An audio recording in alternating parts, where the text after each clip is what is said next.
Hello, everyone. My name is Sirak Asfa. I'm a student in the speech and thought class with you. The story that I want to tell today is one that has to do with the nature of the work that I get to do. I work as a college pastor. So every year, the most important part of the year are the first 2 weeks of school. We call it Welcome Week. We set up outreach tables, we have outreach events, and we basically spend the first 2 weeks meeting as many students as possible. Now, your typical 18 or 19-year-old is apprehensive, maybe a little weary about meeting new people. They're also trying to find their classes. They're trying to get used to this new year that they are embarking upon. But nonetheless, we meet a variety of students from a variety of different backgrounds. So the first week of school, we have our first large group fellowship, and we're curious to see who is going to show up. Now, this first week, we had the most diverse, interesting collection of students show up to our first large group meeting. And a lot of these students don't have traditional Christian backgrounds.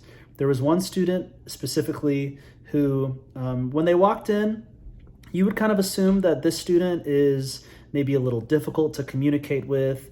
They maybe lack social skills, or even they may be just kind of an inconvenient person to kind of wonder how they're going to fit into our group this year. Now, I hate to say it, but I may have prejudged him a little bit because, I maybe looked at his appearance or maybe looked at the way he was interacting with others to think that, wow, this student is going to take a lot of work. So at the end of the evening, we had an after ministry event where we went out to a restaurant. There were probably 15 or 20 of us eating. And at the end of our bill, the waiter came out and said, "I just want to let you guys know that someone paid for your entire bill."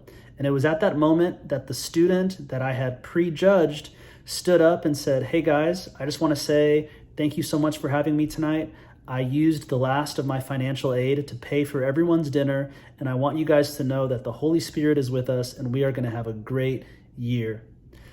My jaw dropped, and I was so convicted at my heart posture towards the student that I met a few hours earlier, and to see how this student, on their first day there, blessed our entire ministry. So with all of that said, always be kind to people and always assume the best in people. And if you do, you may see that there's more than meets the eye. Because when you see people on a heart level, you open your heart to connect with theirs instead of just looking on the surface of things.